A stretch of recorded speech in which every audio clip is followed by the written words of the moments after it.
And welcome everyone to an exciting adventure of the energy that surrounds us. I'm your host, Michael, and thank you to everyone for tuning in as this is a special day for doing episodes. And I am so grateful and so honored to have my guest that's joining me to share her stories and experiences with us.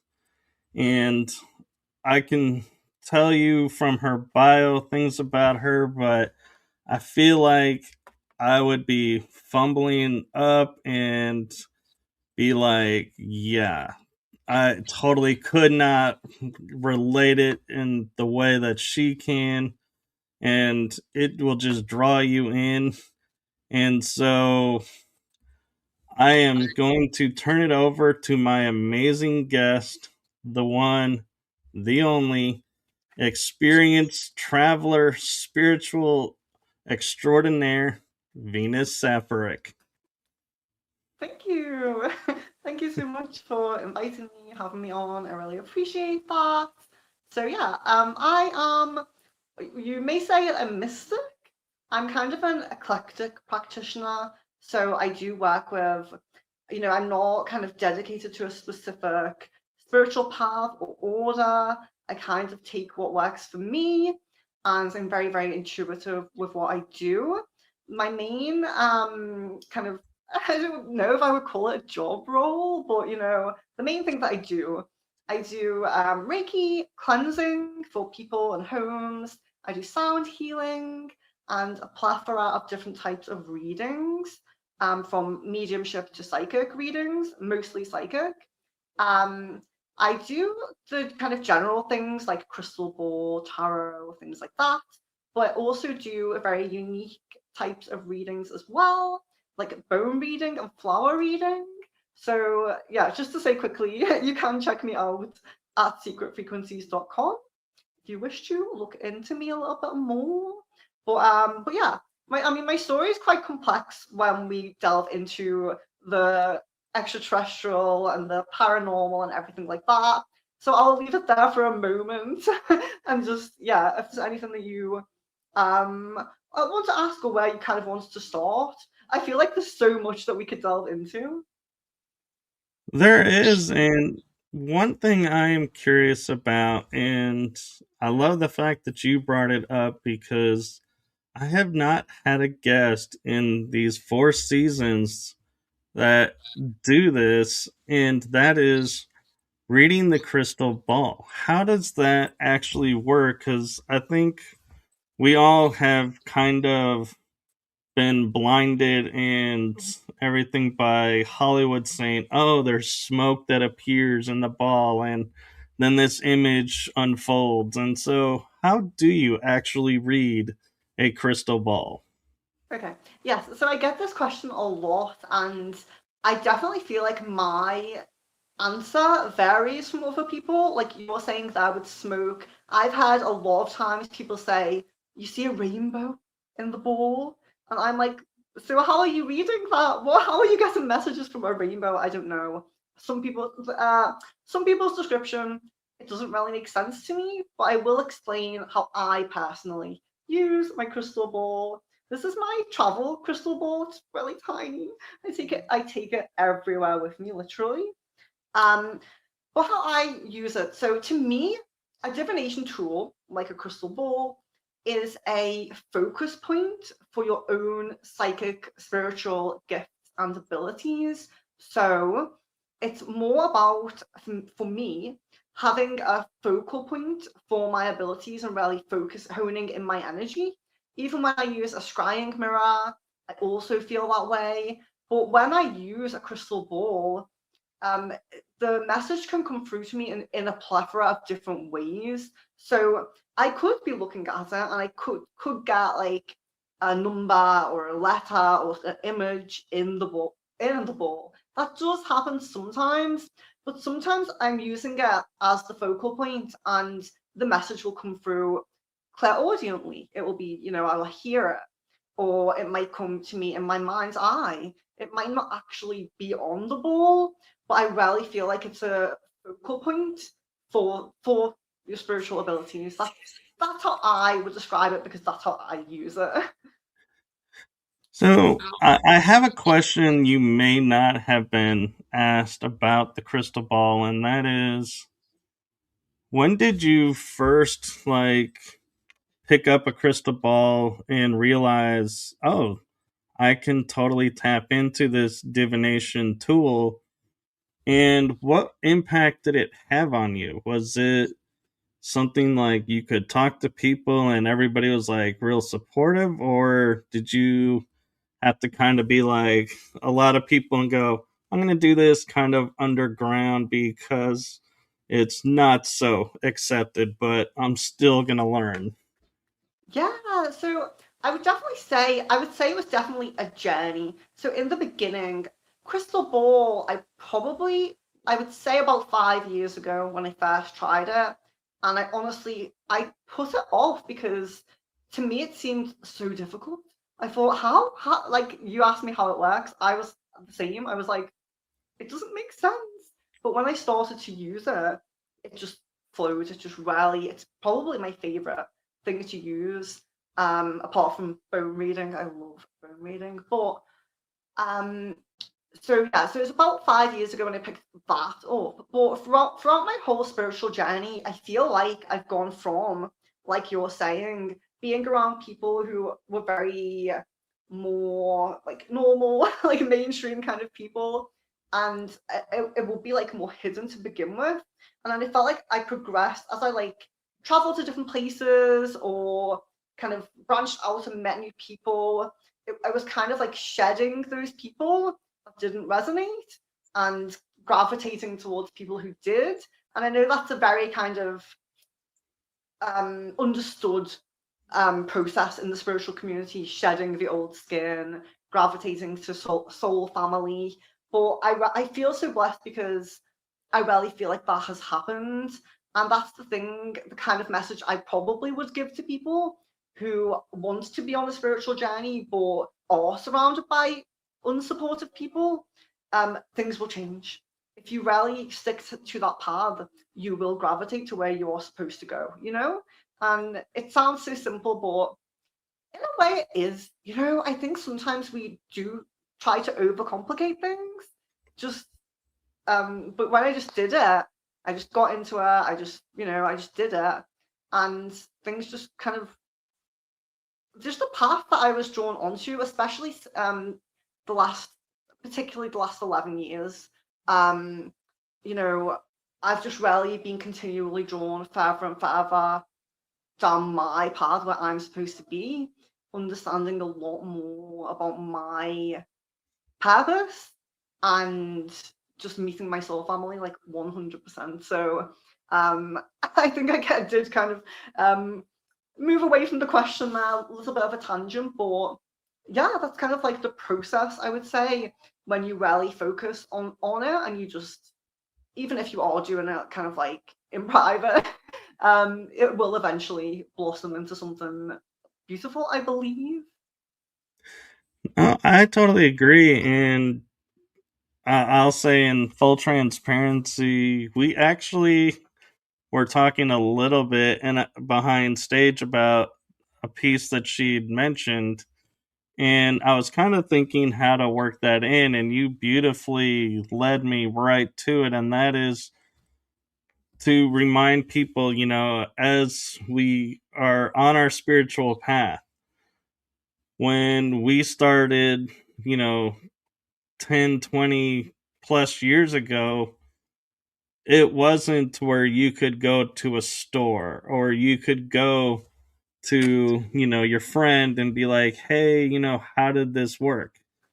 It was normally, for the majority, it was like we had to learn on our own. We had to self teach ourselves how to do what we were doing and understand what we were doing. And in today's world, it is changed a lot to where, if I was to say crystal ball, everyone's like, oh, that's really cool. Yeah, those are really cool. And it's not that's a gypsy, devil tool, or that's not, it's not frowned upon or like hushed up anymore. And so that's the beauty of the world is, today's world is we are more open. We're not totally there, but we've made a lot of progress, and I just like to every once in a while on these shows acknowledge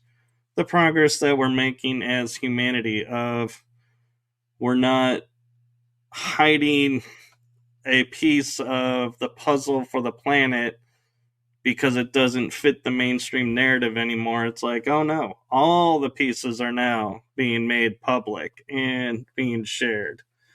And so thank you for, bringing that up. And I think how you did it was really great. And so, and it looks like you have a fan in the chat room. Molly, I'm not even going to attempt to try and pronounce her last name. She says hello and she's loving your videos.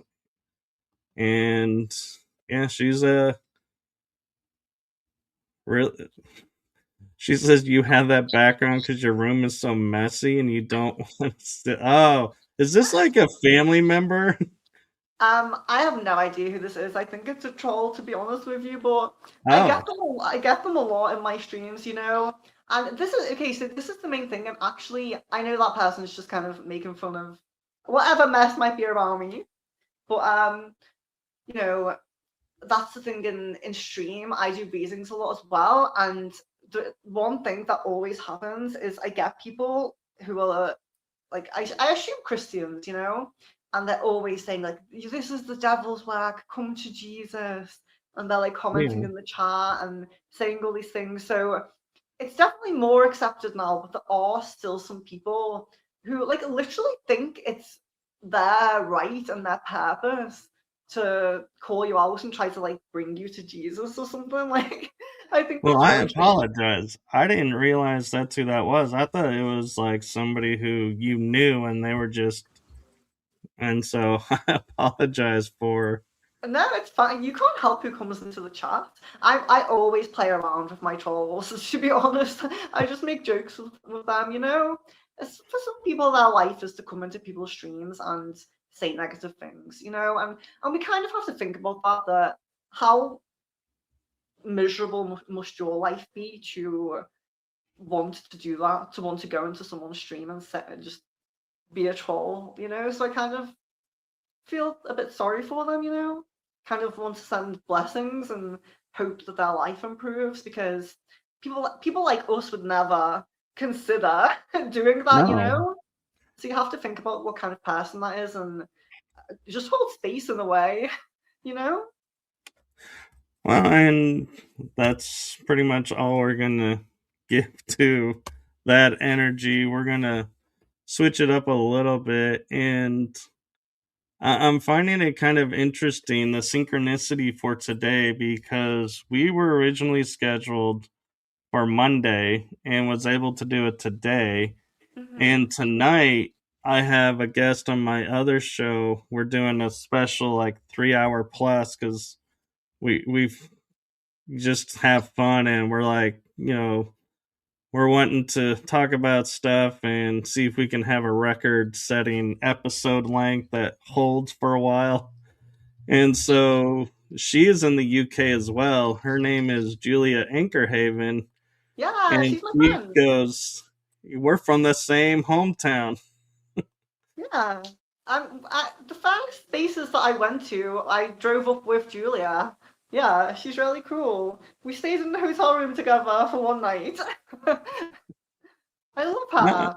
I always pop into yeah. her streams, yeah. I just love the synchronicity and the unfolding that, what are the odds not only to do, have you on and her later, but the fact that you're from the same town, it's like, wow. There's honestly, And it's quite a spiritual area, really. Like, I also have another friend I think she does more like emotional energy healing. I can't remember the exact term for it, but she does podcasts and streams, and she's also from the same area as me and Julia. no, that's fairly cool. And so, what was it that kind of, when you were growing up, that brought you into the metaphysics? Was it by choice, or did something happen and you were like, hey, this is what I truly believe and can resonate with, and so I'm following this path?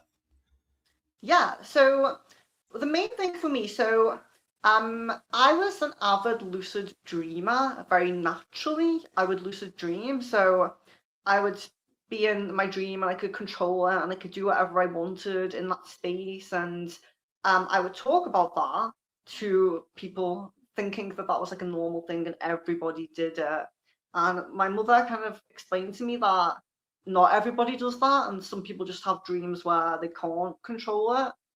So that really made me think, and I was very, very young at this time, and that really made me think, if I can tap into something that isn't fully awakened, and obviously I didn't think of it in these terms when I was a child, but it was kind of this gist, is like, if I can tap into something a bit higher, there must be higher senses. There must be something, if I'm tapping into something that not everybody can do, what else can the mind do, or the brain do, or the soul do, if we really focus on that and try to bring that out? So I always kind of, I suppose as a child, I maybe I thought of it a little bit more like higher ability, superpower kind of thing, But it did just really kind of push me to think, what else can we do with our spirit, our energy? What else can we do? And so I got very, very into lucid dreaming. But I also had, so when I was a child, I had these experiences where I would be taken somewhere. So I would see orbs outside of my window, and then there would be beings who, when I was younger, I referred to them as like bear-like beings, but I think they're Lyran. That's my belief now. And they would take me somewhere, and I would always talk about these experiences all the time. My parents would say, "It's just a dream. It's just a dream," and that's the programming of children. So when we are children, we can tap into our third eye and our crown very easily.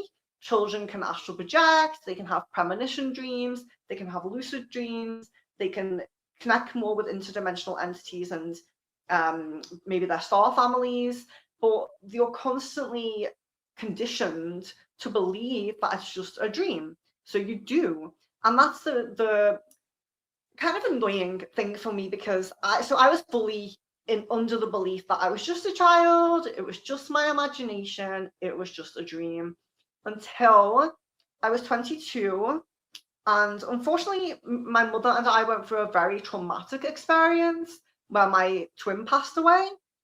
And after that, my mother became very, very open with me. She told me all about her abduction experiences as a child in the 70s. And then she admitted to me that when I was having those experiences as a child, she did believe that I was being abducted, but she didn't say anything because she's she's always been in denial since a child and tried to be the most normal person she could be because like we were talking about earlier, I know this was off stream, but she was ridiculed when she opened up about her first experience as a child, and that really stuck with her. Like even now, she's kind of getting into writing a book, but there's still this fear because she's gone on to this normal life. She's got like a normal job, a house, all the normal things, and she's trying to just be that kind of person, and she's trying not to delve into these kind of realms, but I think sometimes it's just meant to be. It's just a part of you. Um, but yeah, so I was very likely abducted as a child and made to believe it was just a dream until I was 22. So when I was 22, that was when my spiritual journey really began. I was always drawn to these things, always drawn to anything that might be supernatural, spirits, all of that. But at the age of 22, that was like my, how can I say, like it boosted me. It was like a catalyst, to really, really push me down that path. Yeah, and sometimes I'll call it crucible because sometimes it's not in the most pleasant way, but some people's it is. And so, yeah, it's hard to explain. One thing that I've heard recently that might help you is they call it like the aha moment where you're like, and I think it's called that way because we're sitting there and we're like, aha, this is what this is. This is how this works. And it's like this great unfolding, and it comes from you going, aha. And so that's just some something to think about if you're like if you're trying to relate it to some people, they may understand that term a little bit more than others. But what I'm finding interesting is as you were growing up until 22, it's like it seems like a common thread for everyone that I've met who's on the metaphysical path is yeah, we're all isolated, we're all doing our own thing, our own study, and then we have this one moment that it's like, oh, it's okay to come out now and kind of dip our toe out the door and then be like, okay, now the whole foot can go because it's okay. And it's like slowly coming out. And I think what's interesting though, too, is you talk about, like traveling with a mini crystal ball, not a full size. And I find it interesting that the fact that it's a crystal ball is really the thing to focus on. And I know there are some people out there who are probably going to say, well, the energy in a big crystal ball, will probably bring stronger messages and everything through because it's bigger, more energy to it. And when you see a little one, they're like, well, yeah, that doesn't have as much energy because it's smaller, because that's what science has told us is bigger is better, holds more energy.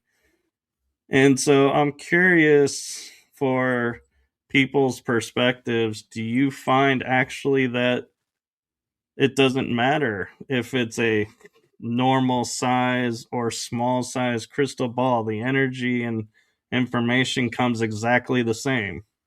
Yeah, so I mean, I'm sure there are some situations where size matters, but with a crystal ball, I really I just don't agree. I understand if, let's say, it was like a rose quartz or an amethyst or a crystal that you were using for a specific purpose and energy, but with the divination tools, I just don't believe that because I do see them as it's an extension of yourself. It's a crystal ball for me as a focal point. Cards, cards are a tool. It doesn't matter to me the size of them or anything like that. The importance for me is keeping up that work. So I can't travel around with huge items. I wish I could bring all of my chimes, my gong, like everything with me everywhere, you know? If I could travel around like a video game character and just have like an inventory that's just in the ether somewhere, that would be great. But keeping up with spiritual work as you travel and as you um just have different experiences in your life is just highly important. And I think that, look at her, it's cute. It is, and I can actually kind of sense some of the energy off of it myself, and I'm on the other end of a screen, and so Yeah, I'm well, that's your energy. how do you clear and keep the crystal ball from retaining energy? Like, so let's say you do reading on someone, how do you clear it so that energy doesn't leave a print on the crystal ball itself? Okay, so to me, I rarely on this path, the most important thing to me in maybe the whole universe, honestly, is sound frequencies.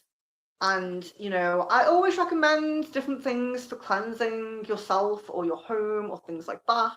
But if you're cleansing your spiritual items, I really do recommend sound cleansing. I think tincture bells are really great. Probably my preferred method.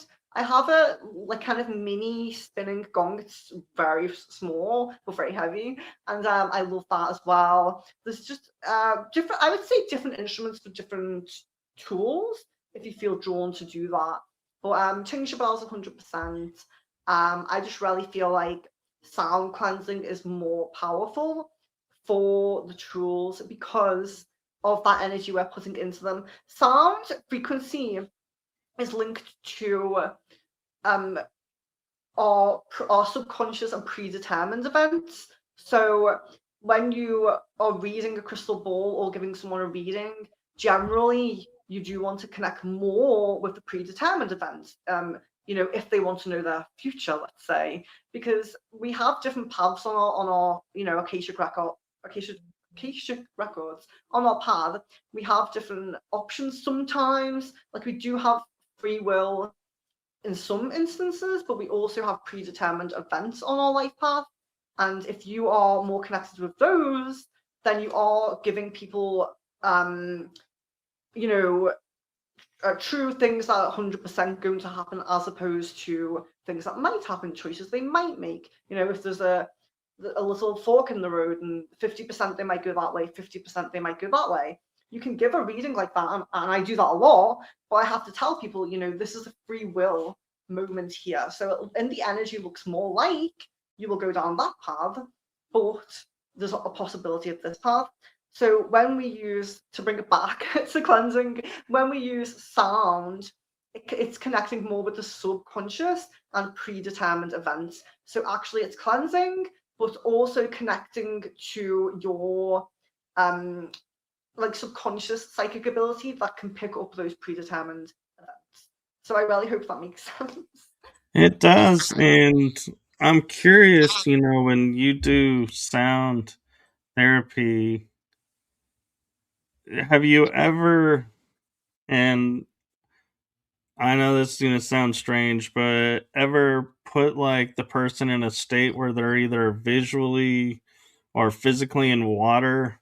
Because the reason I ask this is I did one time, I had an experience where I was floating in this water and they had me with headphone like things in my ears so that I would hear specific sound.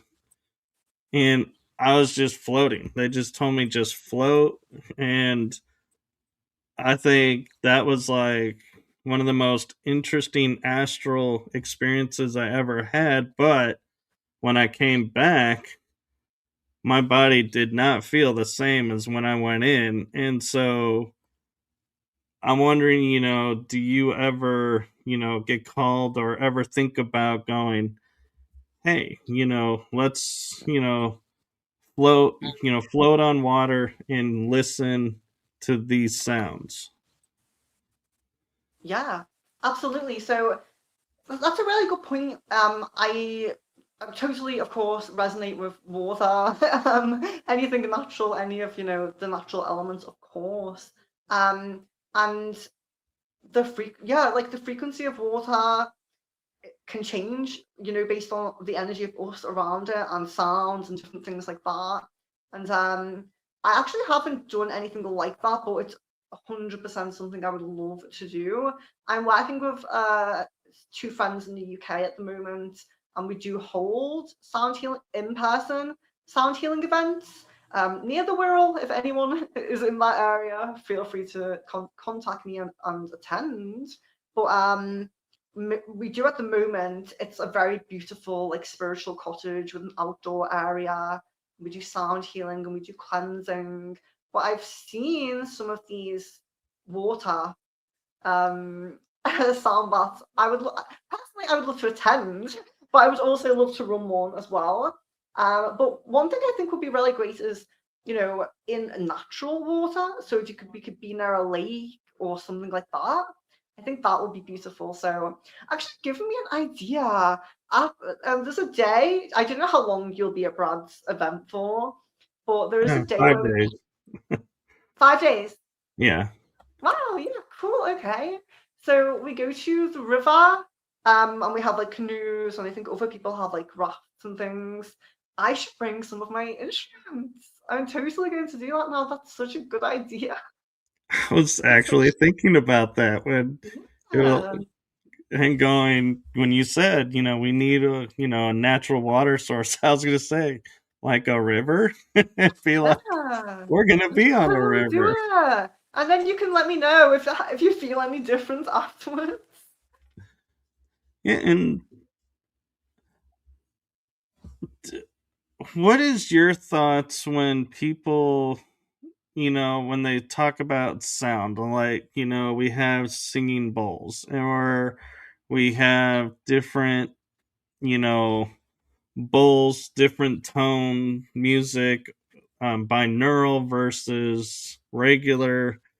Do you feel like we spend too much energy and too much time going and trying to analyze what the sound is doing, where it's coming from, versus the benefit of the sound, period? Or do you feel like all of that actually does play a part and it is something important to think about and focus? Well, I think what you're saying is it's an important point to bring up, because I do have a feeling in a lot of spiritual spaces that they think too much, they overthink, they rarely try to analyze things. And the thing is, when you find out answers, you get more questions. That's the loop, That's how life is. Like, I think people kind of reach for complexity because it's kind of comforting to keep asking questions and keep delving in, rather than feeling kind of like, whoa, is this it? Like, this is it. I'm just supposed to be. No, it can't, it can't be. There must be more. There must be more. There must be more. And I feel like people overthink way too much, and there are people who are very strict on certain things, like, you can only do this Reiki symbol on this chakra, or you have to stick very strictly to Yusui Reiki, or you have to do this specific course to be a sound healer. And that's just really not the case. In the universe, that is not how energy works. Energy and sound do not work by money, monetization, or something like that, or strict regimens, because we well, if we do that, we're losing the intuitive side. And this is why you know, I'm so drawn to sound healing. Sound healing is rarely is my calling. I wish I could do it more. But I'm intuitive with it. I'm not like, I don't follow a strict I understand different frequencies for different chakras, different notes of singing bowls and things like that. I understand that, but I will always go with how I feel. If my guidance tells me to use, like, I don't know, 369 hertz for someone's solar plexus or sacral, then I'm going to do that. I'm not going to be like, no, no, because you have to go with the intuition. There's always a reason for that. And I do think that this people love to, the thing for me, and this is a point that I've been thinking about for a while, is people kind of, they disagree with organized religion, right? So they come to spirituality. And it's like, oh, spirituality, there's no set rules. I can kind of go where I want, do what I want. But then they end up getting into a box in spirituality where there's rules and there's regulations, and you're only supposed to, you're not spiritual if you smoke a cigarette. You're not spiritual if you have a glass of wine. You're not spiritual if you eat chocolate once a month. It's just like missing the point, totally missing the point. It's like we're supposed to break away from strict regimented religion, and we're supposed to be open and free and um, explorative, if that's a word. You know what I mean? Follow your wanderlust, follow your exploration energy, exploration, and just don't. I would say don't fall into that, because why are we breaking free from organized religion just to create our own organized religion? It's crazy. I agree, and you actually had me thinking about an experience that I had in a new way. And what it was is, after I had broken my leg, I was in Spain on a cruise, and I was I think I was still on my crutches. No, I was off crutches at this point. But what was interesting is I had the fear from my doctor in my head of do not fall. If you fall, something, it's going to be bad, in other words. So I was like in my mind going, okay, don't fall, don't fall. Well, as I'm going around to enter the terminal, you know how on some of the terminals they have that metal strip for some reason along the Yeah. ground? Well, it was raining earlier, and my leg that I had the surgery on lands on that metal strip, flies out under me, and I go landing on it, and I go into paranoid freak out mode of, oh my god, here I am, I just fell, I'm in Spain of all places. Do I go to a hospital in Spain? Do I go back on the ship and let the ship check it out? But finally I somewhat calmed down, and I'm like, and my parents come around the corner and they help me up, and I'm like, yeah, let's just go back on the ship, let me go lay down in the room. Well, with all of that set up, here's the experience that got really interesting. And this is where I'm going to say you got me thinking now. Is while I was on the couch in the room, I hear a voice and I see myself in this void, and this loud, booming voice asks, who are you? And the reason I'm saying that it's different is now you got me wondering, was the voice booming because of the sound frequency that it was trying to bring?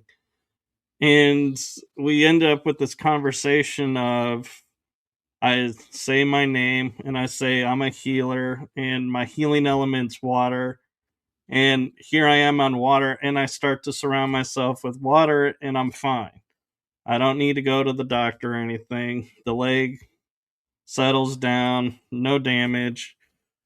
But the fact that the voice was booming and not like normal tone, I wonder if that sound had a purpose.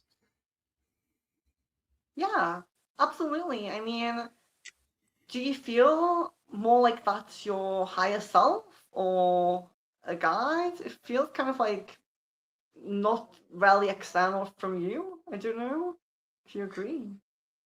I think it was my higher self, but the reason I say the sound frequency aspect of it is normally my higher self, when it talks to me, is kind of the same tone I am, or maybe slightly higher if I'm not paying attention. It's like, okay, yeah, they'll get my attention that way. But I mean, I remember this voice being like booming, and it's like it was like almost like I would say, you take those big drums that people bang that are on their side, and it creates this like thunderous feeling, and it vibrates out in like the hall or the location that they're in.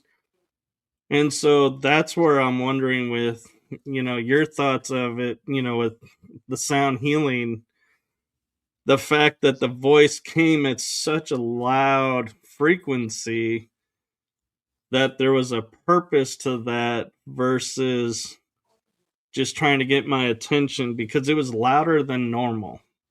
Yeah, absolutely. And were you in a certain state? Like, were you just conscious, or were you like kind of going to sleep, or what kind of state were you in? Because that's a really interesting experience.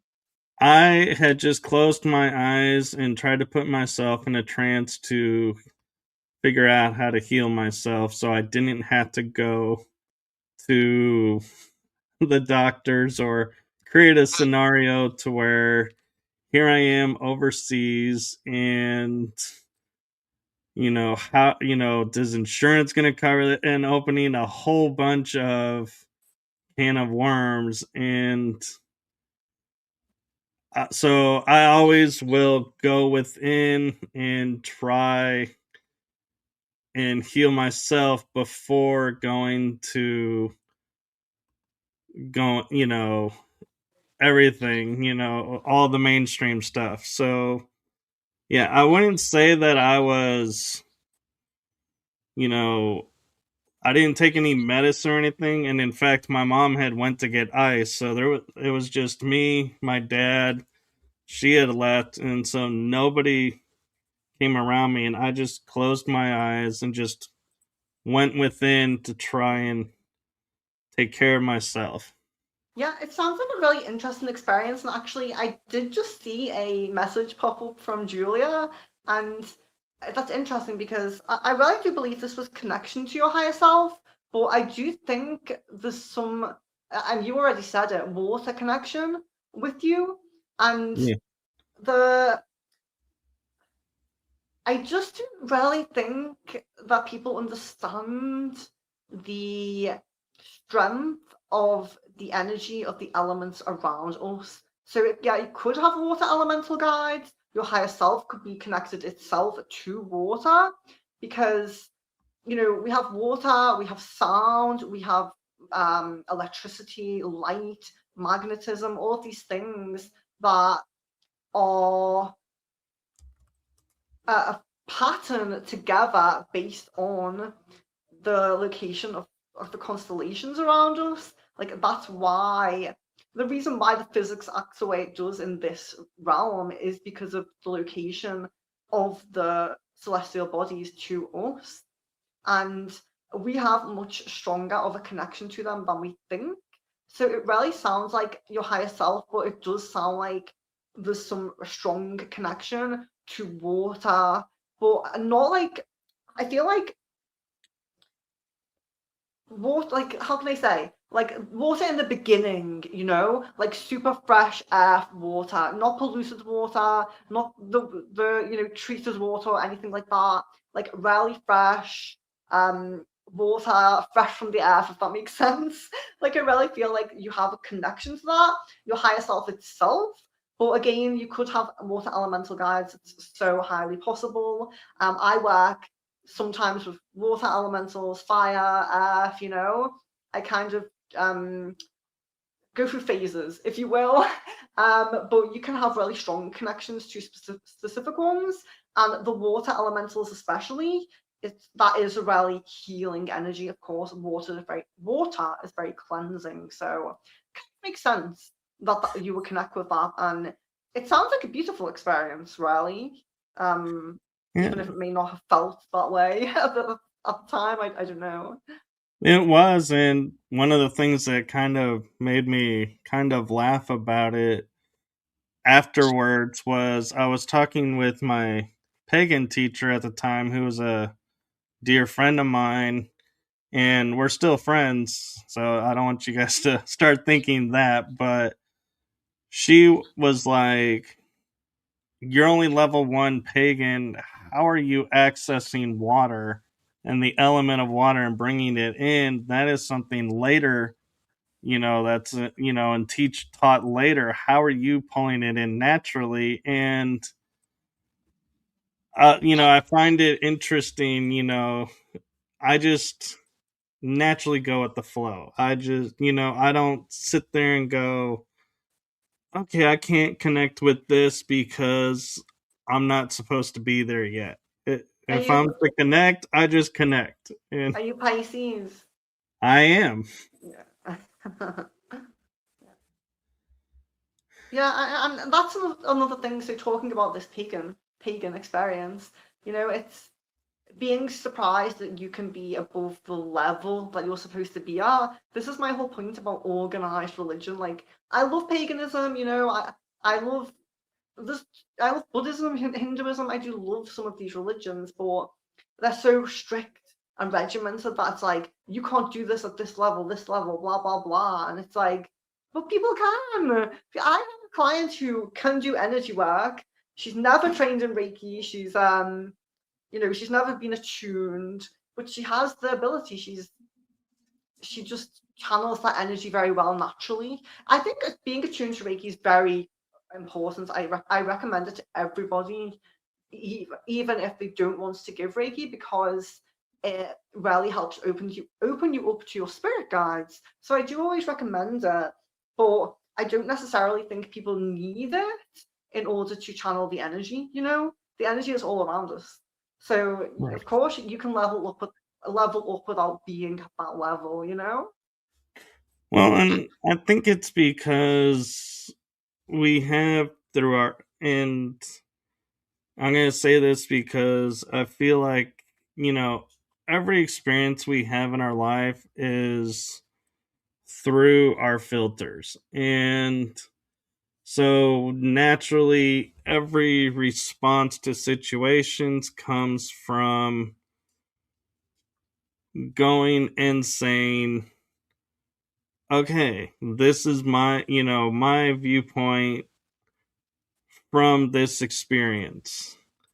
And this is my, from this experience. So everything is kind of just doing that. And her response, and other people I feel like are the same way, is, they have from their experience, people don't naturally do this. So it kind of throws them off and surprises them when they come across somebody who naturally taps in. And I just, I find it interesting, when that happens, people's reactions, and it's like, yeah, now this is why it's hard for some of us to openly talk about certain things, because there is no frame of reference for other people because they have a hard time understanding the natural, like astral.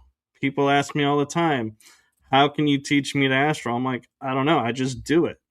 It's hard for me to teach what is natural, and I feel bad a little bit because I'm like, I want to, but I can't address something and make something up for you because It's what you need, because I don't want to be that person and be like, oh yeah, I'm making this up to relate to everyone. I'm like, no, I naturally do it, and I just need to be me. And if you can follow along, cool. And if not, I get it. Yeah, and do you know what? I totally agree with what you're saying about astral projection because, if someone can teach that, and I know there is people that do it, that is some level of a skill because, like I said earlier, I was always a lucid dreamer, and I teach lucid dreaming. That's easy to me to teach that because I'm just so natural to it and used to it. And when I was doing it, I took steps to try to make sure I could do it more often, control dreams for longer. I did a lot of experimentation when I was younger with lucid dreaming. But when I astral projected, I did practice different techniques, but when it finally happened for me, my passed over loved one took me out of my body. So I'm like, I can't teach that. I can't teach that in any way. And it just seems like I feel like maybe astral projection's a little bit more of a personal, like self process, maybe. I know there are some people that teach it, but to me it just seems like you try every technique and then eventually one day it just happens randomly. I agree. And I find it kind of interesting too when going through astral. I wonder if you ever like had the experience of coming back and being like, wow, I feel really tired from all my journeying and all that I was doing out there. I need to come back more refreshed if I'm doing this. And so create a place where you can do just that out there.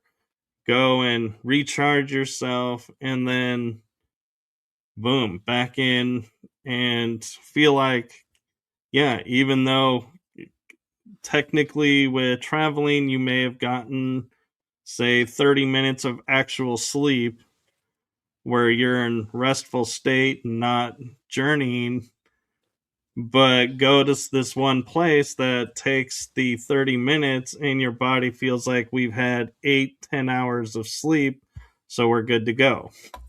Absolutely, because this is the purpose. When I connect with some people who give Reiki, and maybe they're kind of new to it, or it's not their job, they just do it for like friends and family, and they say, I feel so drained after giving my energy. And I say, you're not supposed to give your energy, you're not supposed to be drained, you're supposed to kind of master how to channel the energy around you. And I feel like that's Reiki, but I feel like astral projection is very similar in where, sometimes when in your first experiences, you can have entities trying to get to you, you can have attacks and battles and things like that, before you really learn to control and do what you're supposed to do there. But I totally agree. I think that there may be times when you come back and you do feel unrested, but rarely, if you're learning properly and doing things properly and intuitively and learning about your energy, I do feel like I agree with you. I feel like there's definitely a way, and I feel like it's the correct way to and when I say the correct way, I don't mean it in like a strict regimented way. Maybe your way is like you've set up your own little space in the astral. Maybe you go there. Maybe someone else's way is they, I don't know, use specific crystals or something. I'm not saying that everyone has to do it the same, but I feel like there's definitely a process to learning how to control the energy. Like, which energy am I giving? I'm channeling universal energy. I'm not giving my own energy. And then, yes, recharging in whatever way works for you. Because I do believe that if you are a light worker and you do get out there in the astral, you will have a lot of work to do, and you do have to come back rested. You don't have to be doomed to have like a sleepy, lazy physical life just because you're out in the astral. There's definitely ways to recharge and come back refreshed. Yes, and one thing I find interesting with astral, because everybody's wanting to do it now, it's almost like what we would call in the old days. The fad of the time is everyone's like, oh yeah, astral, I want to do astral. Yeah, astral's the new like hip thing. And I'm curious, when people ask you about, astral and going out there, are you advising them, hey, yes, go have fun, go do this? Or are you one of those that's, I kind of do this too. I'm like, yes, go, experience the astral, but do be guarded. There are some areas of the astral you may not want to go visit, but for the most part, hey, let's, have fun out there. Yeah. So, like I said, I don't teach people astral projection, but if I am talking to somebody about it and they do want to do it, or they're expressing to me that they're going to practice or learn, I will always send them tips for dealing with entities, suggestions of releasing subconscious fears before you try as well. So that should come first, really. Releasing fears, tips for just in case you do encounter entities. But if you've released your fear, that should be manageable. And then the third one is real physical protections around you. Like crystal grid, vervain, tea tree, things like this, to have around you when you practice. So I will always give tips, mostly for protection, like you're saying. So yeah, I agree with that as well. Yeah, and one of my favorite things I'll just share with you all is whenever I would lead people into like a guided meditation in the astral, I would be like, this is where we're going, this is what we're doing. Stay focused, stay here, and be advised if you go into certain areas where the low vibration, low energies are, and you get stuck there. I warned you not to go there, so I may or may not decide to go in and get you out. So You let's would, yeah. just be safe. I know I would, but I'm like, yeah, and it's one of I've kind of been noticing it when I talk with a lot of people, on the astral.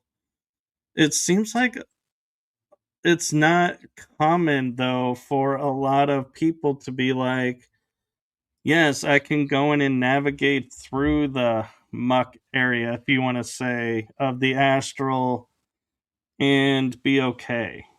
And I kind of wonder sometimes, because I can do that, is if that's just something unique to my uh how can I put it, star seed side, or is it because I just don't limit myself and saying, yeah, I'm gonna get stuck in there if I go in there. I don't have that belief.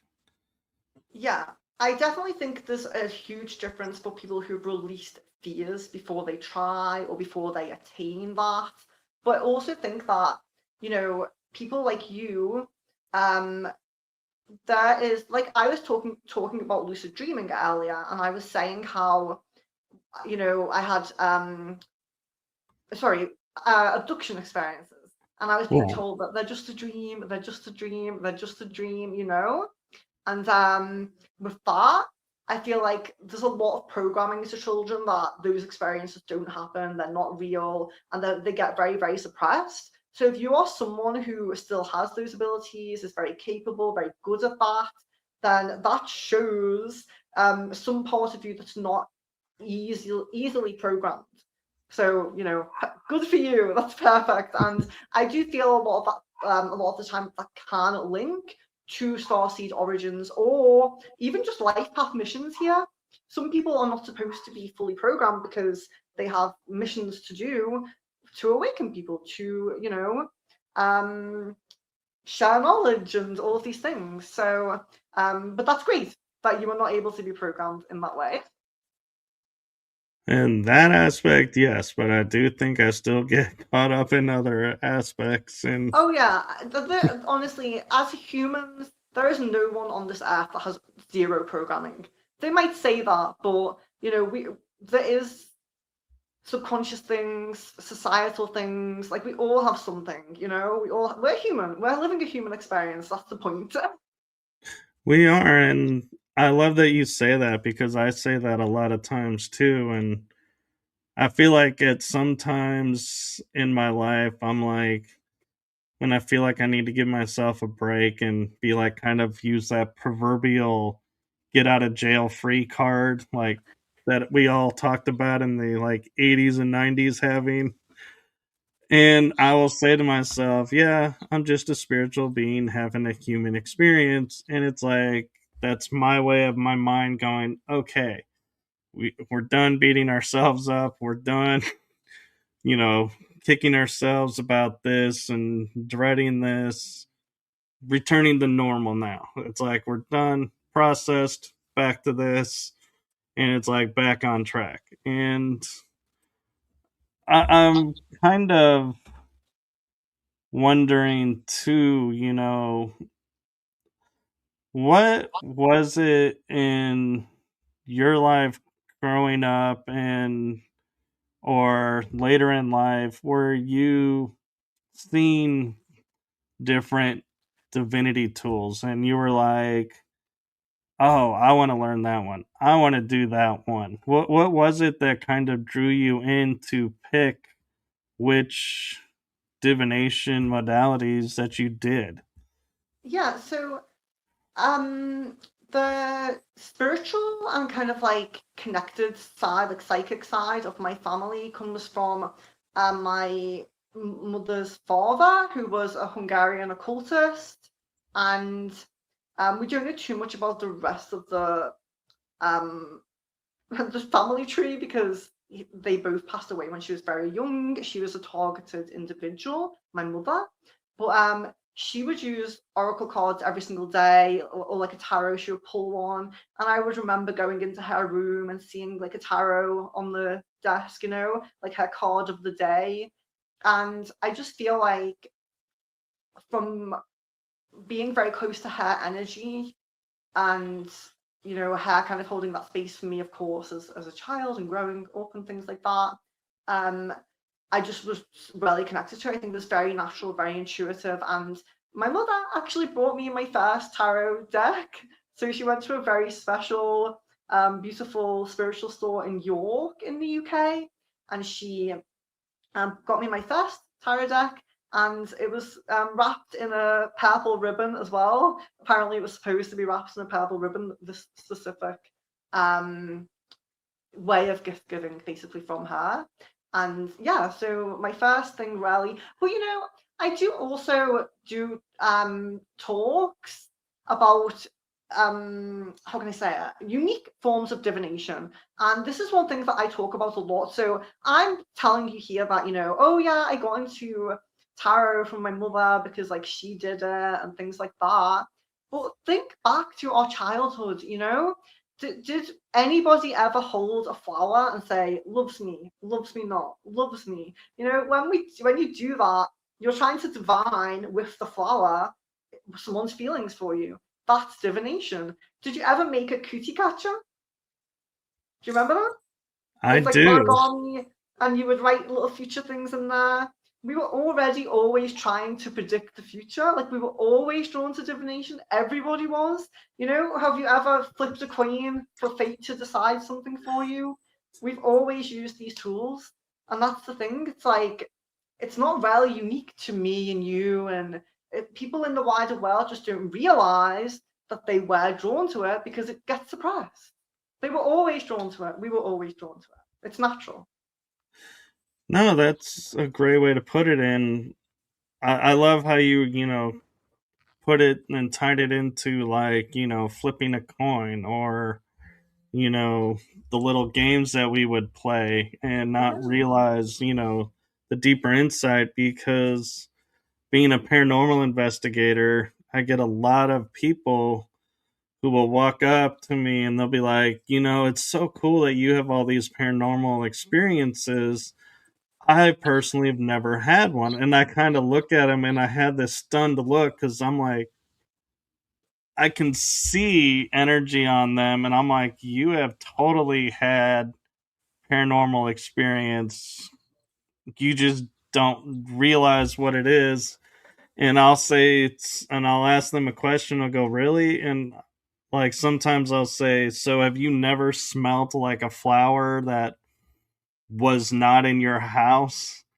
And they're like, well, yeah. I'm like, that's a paranormal experience. And they're Oh, like, oh my God. And they're like, their face lights up and they light up going, oh my God, I've had this. And it's like, I feel so like heartfelt going, wow, I made this person's day by pointing out to them that they've had an experience where they thought they hadn't, or something as simple as that. So I love how you're equating divination the same way. yeah. And it is so true. It's like, we live in an esoteric world where we are exposed to all kinds of hidden gifts and hidden knowledge, but we're also told at the same time that we're doing it, going, oh yeah, that's silly you're doing that, or oh yeah, what a fun game that is. So we don't take it seriously. We don't Mhm. think about it in the right way, so to speak. Absolutely. I would love to do paranormal investigation. I would love to. That's so cool. Well, yeah, and the interesting thing is I've always viewed myself as being like the rule follower. Like if you go someplace, and they say don't do this, you don't do this. And I found myself the other day talking with a friend and going, you have a paranormal team. Let's get your mediums together because this location that I'm wanting to check out doesn't allow paranormal investigating, but mediums are investigating and they can't turn off or they can't, not do what they do. So we could totally take them with us and do an investigation of this place that doesn't allow it. And it's like, why am I starting to like think around the uh That's rules? great though. That's exactly the game. Like that's exactly what we're supposed to do. Like I'm really sorry, but I'm an anarchist. So to me, it's like I I'm an anarchist, but I also believe that we can't play like if the Earth is a game of Monopoly, I can't really follow the rules of Twister because it's not going to work. But what you're doing is it's like a loophole. You're like bending those rules, and to me that's really anarchist. So I just appreciate that. Well, actually, it's funny you mentioned Monopoly because an ex girlfriend of mine, my best friend, and his ex girlfriend, we were playing Monopoly. And my ex girlfriend and I, we were dating at the time, but we were just having fun. And she and I were like, we had like almost all the properties in front of us, but she had missing pieces that I needed. I had missing pieces she needed. And so we looked at each other and we said, hey, what if I allow you to stay for free? Will you trade me these properties I'm missing? And can I stay at your places for free? And, we swap properties so we both own what we own. And she was like, yeah, that's a great deal. And we did it. And it irritated my friend and his ex girlfriend. And we're like, you guys are cheating. I was like, show me in the book where this is not allowed. And it's not in the book. Nowhere in the book does it say no forming teams. And so it's like we did exactly like you're saying. We bent the rules and created a scenario where we were having great fun and like thriving because we collaborated and formed this partnership, and they kept apart and were like picked off one by one. I feel like you have a little bit of an anarchist side to you. Do you have Andromedan connection at all? I do. Yeah, I can pick that up a lot. Yeah, and my dad and I, we would have the motto, like if we were doing, like if we were going somewhere and we'll see a sign that says, "Oh, no U-turn here," but I'm like, the next U-turn is so far down the road. I'm like, there's nobody here. I'm like, I'm doing it, and I'm Yeah. like, this is nonsense. It's like, nope, I'm gone. Here we go.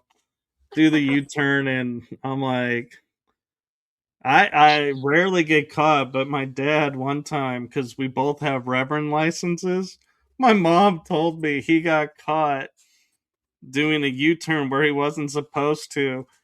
And he pulled out his little Reverend's license card and showed it to the officer. The officer was like, "Okay, you can go do your thing." And I was like, "Oh my god, you used your license to get out of a ticket?"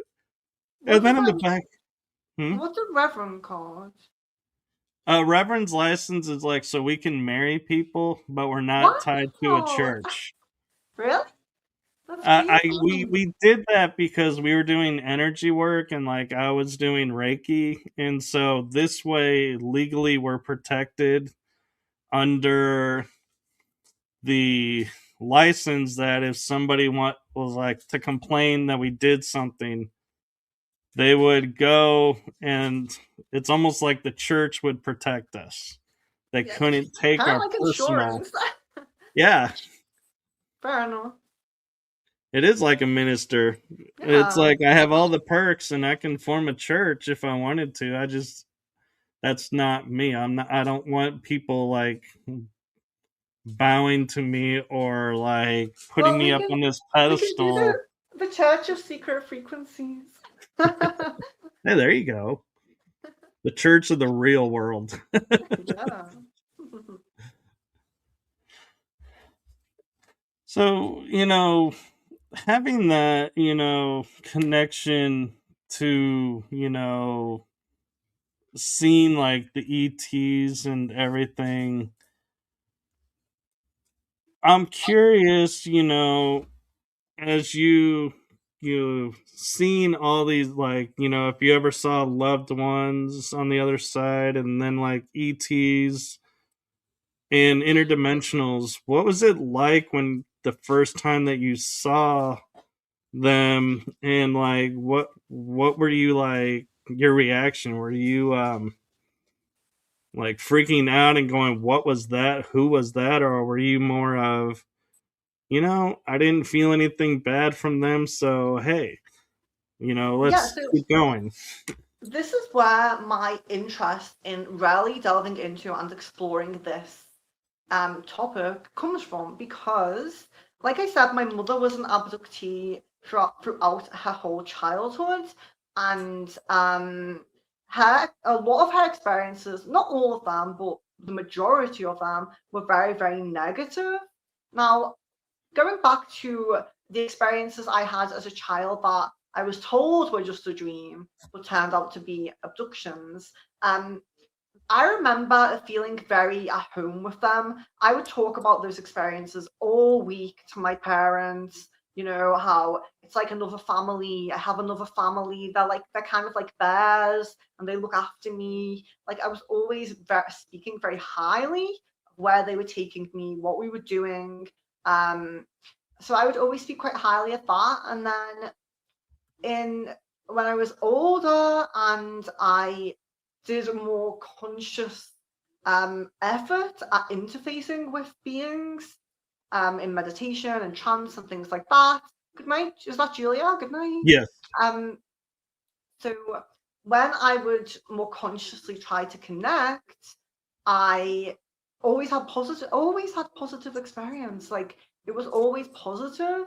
And it made me question my mother's experiences. I really strongly believe that a lot of them were governments or some kind of human faction. Maybe it's not government, maybe there's a different um, three-letter agency or whatever, But some kind of human faction, I believe, that were negative, doing experiments, putting chips in people. I mean, I have a chip here and I have a chip at the base of my spine.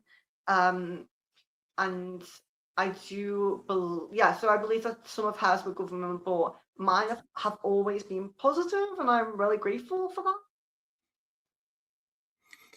that. And we are like an hour and 15 minutes. I just Yeah, noticed. sorry. And no, I'm totally fine. I can keep going if you are available. I just was honoring the time and noticing it, and it got me thinking about something that we were talking about before the show started, and I was curious, how we could share that, and that was talking about, sacred spaces, sacred places. Everybody hears the word sacred and automatically goes, oh, church, holy ground, holy this or holy that. And that's not exactly what sacred means in the terms that, like, we're talking on an energetic level. And so, would you mind taking a moment, because I know you travel to a lot of sacred places? Share what those adventures are like and what a sacred place means to you. Okay, so yeah, so I think the most important thing to remember is that Mother Earth is a living spirit. She is, she or whatever, however you want to refer to her. There is not rarely a space here that is not sacred. The earth is sacred. We can think of it like that. But then if you think about the macrocosm, the microcosm. So imagine your own person, you're sacred, your whole body is sacred, your whole spirit, but you have these chakra points. You may all be sacred, but you have the root, you have the sacral, and things like that. And I believe the same with the earth. The whole earth is sacred, but there are these points of higher spiritual energy, and sometimes, unfortunately, lower spiritual energy. And then we have to deal with that if there's entities or portals. Of course, that's something that you may be called to do on your travels or in the astral. But yeah, that's how I think of it, because the whole of the earth is sacred. It's just that there are these points that maybe are more focused for specific things, so pyramid structures, Glastonbury tour. Glastonbury's super. I don't care if people say that it's lost its energy or it's lowered its energy. I do not feel that. And like we were talking about Sedona as well. I think Sedona is strong enough to get through some attacks or some negative portals or beings or anything. Like we were saying before, like there is areas that are they're higher energies. Maybe you could refer to them as portals or chakras or however you want. Call it whatever you want. But yeah, I think my most important thing that I would say is the whole of the earth is sacred. You can make the most beautiful spiritual sacred place in your back garden, in the forest near your home, even in your bedroom. Even if it's not. The thing as well is we always put ourselves down in the sense of we always feel like we have to be in nature, which I love to do that, but don't put yourself down if you can't do that. If you work in an office, if you're always at home, you're always in buildings, you're not separate to nature. It's not like you need to get back to nature. You are nature. So I just feel like it's also recognizing the ability of sacred space and spiritual energy anywhere that you are as well. And one thing I would point out with this, because things like pyramids, um, carved spheres, certain shapes and structures that are made around the world are used to influence the frequency and energy of the earth, pointing in certain directions, like the pyramids pointing in a certain direction. And that's basically feng shui on a mass scale, you know? And I think that's one spiritual practice that really has been forgotten about is feng shui, because we always remember the importance of our own internal system. Oh, is my chakra unbalanced? Do I need to cleanse my aura? But we kind of forget about the space around us, you know? Is your sacred space or your bedroom or that little sacred space you've created in your garden, like we spoke about before, does that have good feng shui? Does that have a good flow of energy in there, you know? So I think that anywhere can be sacred, but we do have to think about how the flow of energy is impacting us and flowing around the space. And yeah, you know, and it's not to discount spiritual sacred places at all, because I greatly love them, but I do just kind of feel of them like I explained, like they're a chakra in a whole system that itself is all fully sacred. No, I appreciate that, and I agree with you. And one of the things too that I've been hearing a lot lately about is everyone's like, "Oh, the ley lines. Oh, are the ley lines here? Oh, do the ley lines even cross here? Oh, that's making this even more sacred." And I wonder, one, with the magical energy of the planet, and I use the magic with a K version, not the C, when I'm talking about this, Yeah, is, the ley lines do, have an impact, but does the energy, I don't feel like right now I'm having the vision of the ley lines are not like these small thin lines that we like picture on a map, and that the ley line energy is actually covering the entire planet.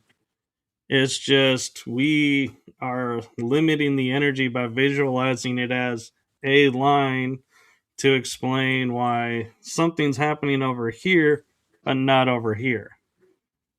I'm kind of yeah, curious, do you feel like the ley lines are, like much wider or more inclusive, or yeah, that the energy is kind of pinpointed?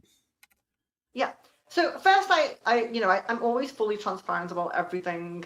You know, I will never add fills or fill in any gaps. So I will just say that most of my earth work that I do is in the astral, and I have a lot of guidance of where to go, what I'm doing, what time I'm doing things at when I'm there.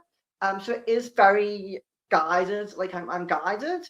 So I don't really have I'm not super knowledgeable about ley lines, basically, is what I'm saying. In this 3D physical realm, I haven't really looked too much into them. So I'm not the best person to, to be super knowledgeable about them. So I'll just say that all of my artwork is astral and I'm guided to it. So I can't really comment too much on it, but I really would agree with you in that sense, because when we believe something like so holistically on earth, like everybody believes it, it does become true. You know, it's like, this is my point about, sorry to go off on a tangent, but this is my point about Ouija boards. Now, Ouija boards are evil. And, you know, if you use one, you're probably going to contact a negative spirit, you know, but it wasn't always like that, and it doesn't have to be like that. Why is a Ouija board evil, but these are fine? You know, they're all divination tools. It's just a divination tool. So what's the issue? But we've all, because of Hollywood mostly, we've all put this energy onto that.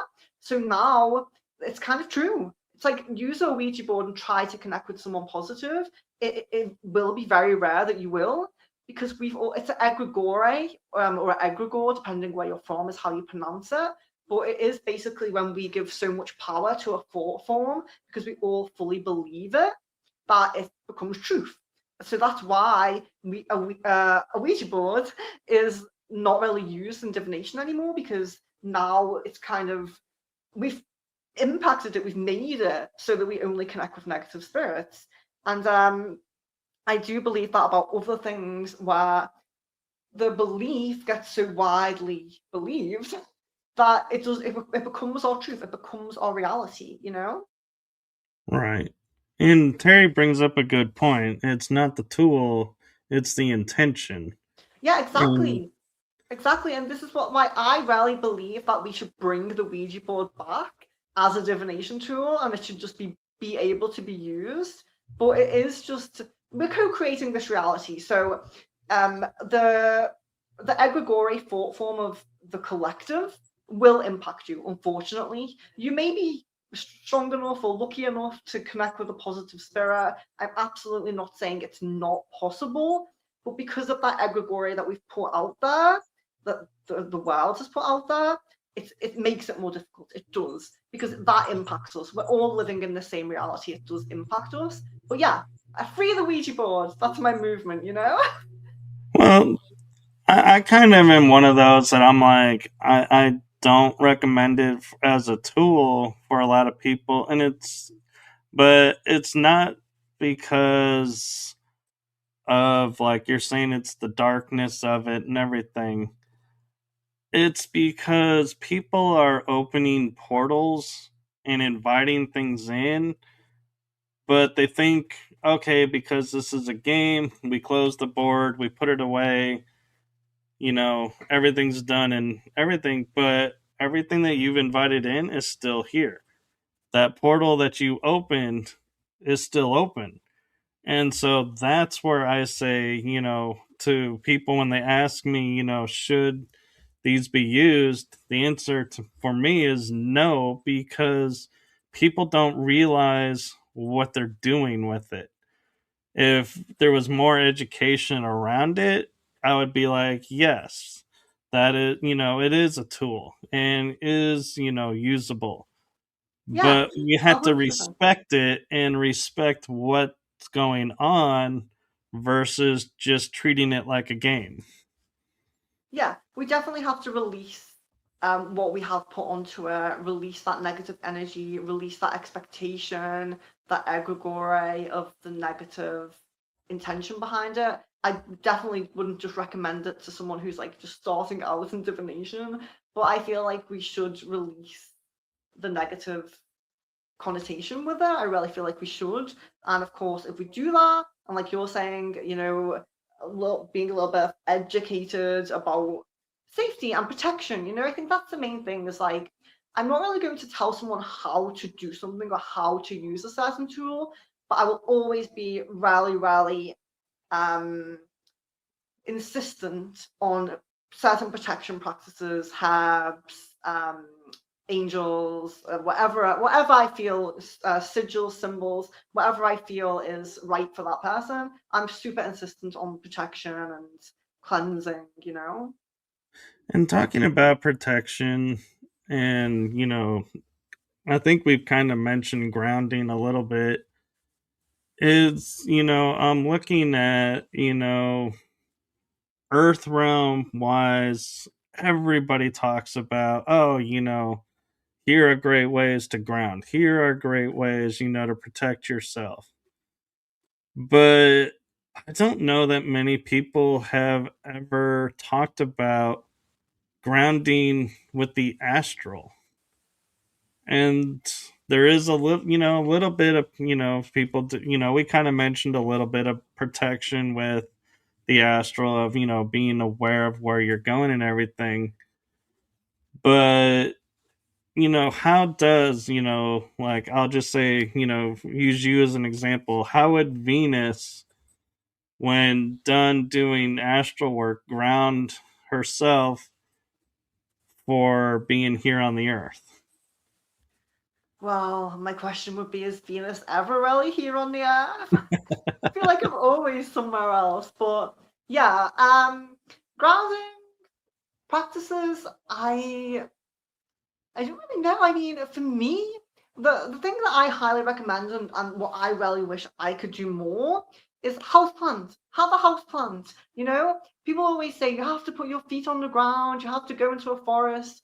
Not everybody not everybody can do that, and not everybody can do that every day.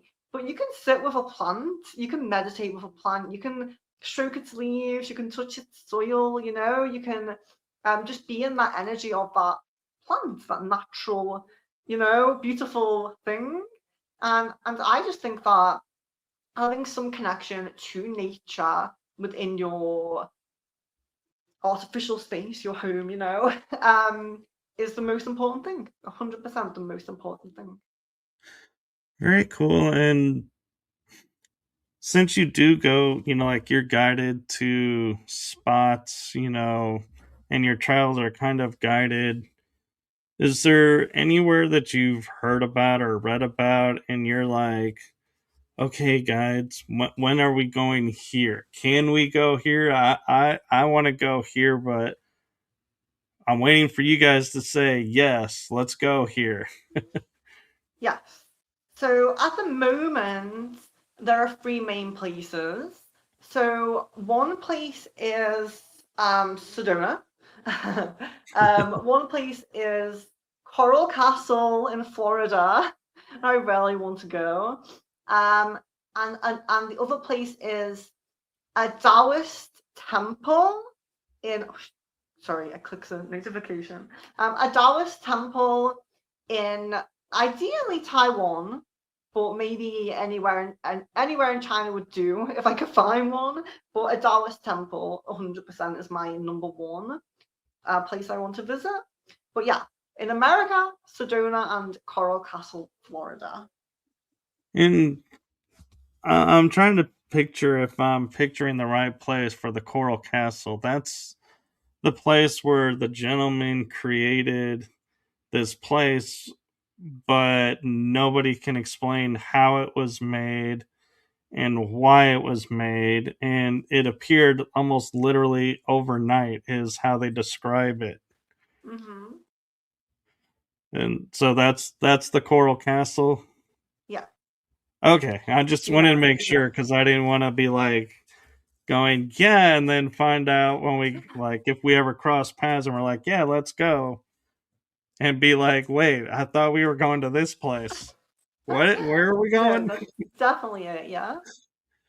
No, that's really cool, and I want to thank you for sharing. All the information that you have shared with us, and you know your time as well, because I know you are busy with a lot of things, and so I am so grateful and appreciative that we were able to have this episode, and the timing of it was actually really kind of perfect because yes, we'll actually it's a rare thing for me to actually meet guests in person because I don't travel as much right now, that we are going to be hanging out for a birthday bash coming up, and so it's kind of cool that we doing this show and be able to meet face to face soon. Yeah, it's amazing. I didn't know you were coming. I don't know every single person who's coming, so I keep being surprised. Like, oh yes, I'm going to meet this person. This person is coming. Really, really cool. It's going to be amazing. It's It because is. and also I think there is another guy coming who's like into paranormal. He might bring some like equipment and things. And one day, if we have time, we might visit like a kind of abandoned, like rundown, haunted area. So if you would be up for that, I would love to do that. I think the gentleman you're mentioning is Jeff. Yes, I love Jeff. Yeah, Jeff is a dear friend of mine, and yeah, we Really? are totally, and this will be my first time to meet Jeff in person too.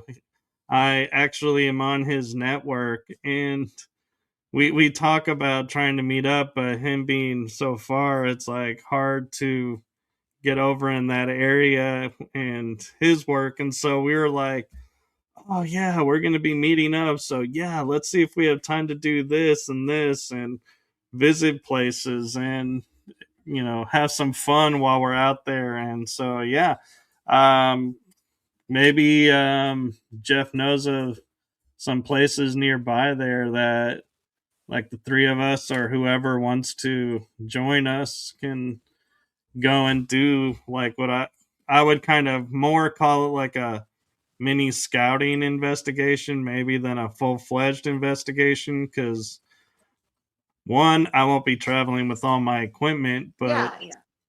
two is I don't know how much time we'll have there, and so I tend to call them more when they're shorter scouting as like, yeah, get a feel for it and be like, yeah, is this a place worth coming back to and coming full fledged? And I'm not sure what's around there, and so Well, I want to I'm try. I up. want to try. Maybe we won't get time, but I want to try. I think it would be really fun. And I just kind of want, even if we don't have equipment, I kind of want to, see what I pick up, see what I sense personally myself as well.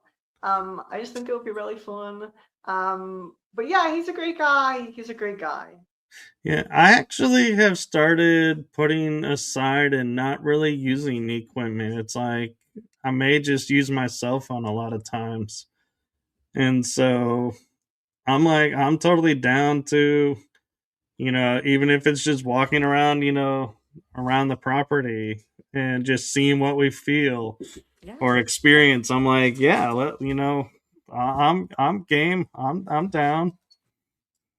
Yeah, there's a lot of like very old graveyards around there, and me and Brad went to one, and I was getting this message like from the I think his name was John. It was a guy who was buried there, and he was like um trying to get me to find the grave, and he was saying, "I'm buried with my family. I'm buried with my family." So I found this grave, and it said John, and then whatever the second name was, I can't remember. I did write it down.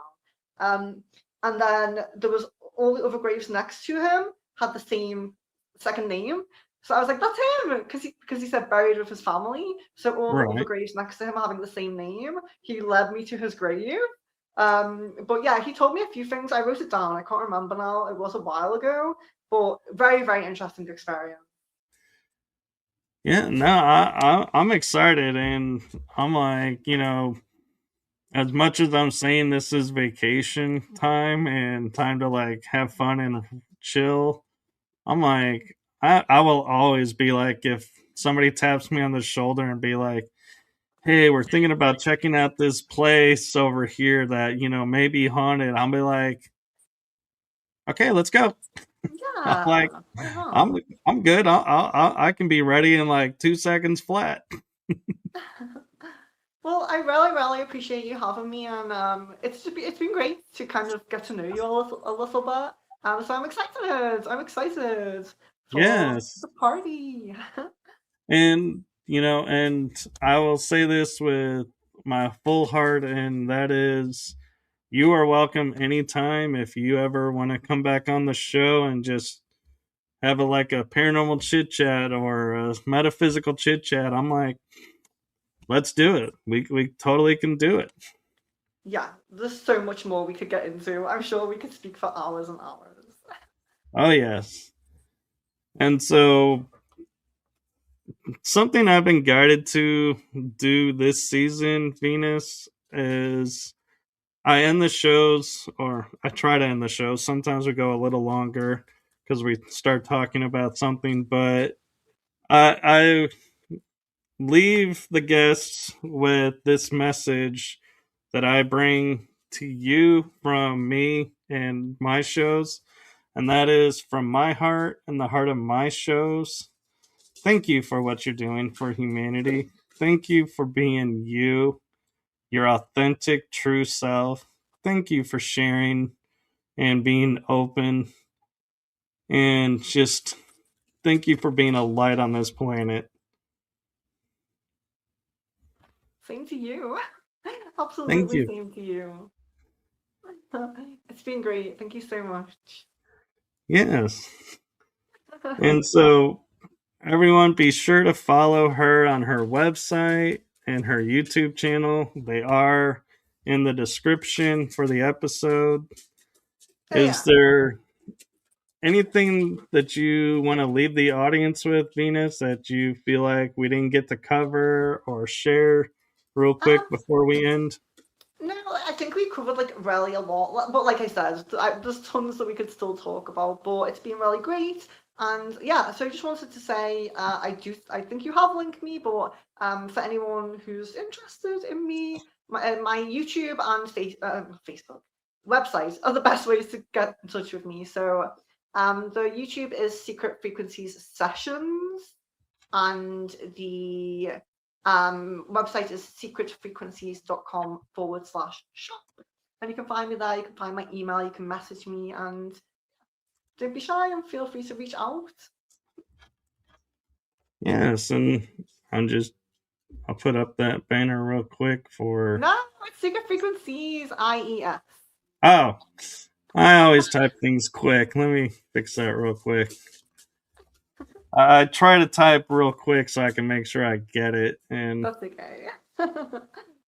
let's see if it'll let me do it or if I have to start over. Oh, if you put it in the description, it's okay. Don't worry. I think it's letting me do it.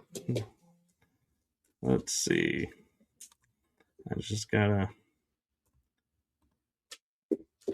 Oh, I'm clicking and I forgot show. Yes. Thank you. Yeah. Yes, it's been lovely talking with you, and I look forward to more conversations with you. And you are a bright soul, so lovely, and it has been an honor and a pleasure having you on. And do follow along because you never know when Venus and I may hop on for another show. And so I will have my laptop with me at the bash. Brad mentioned, maybe doing some shows while out there. So Yeah. you never know, guys. I might actually do a little bit of fun work and play with shows while out there. So we'll see. And in the meantime, have a wonderful rest of the day. Enjoy your weekend, everyone. And we will see you for the next episodes. Have a great one, everyone.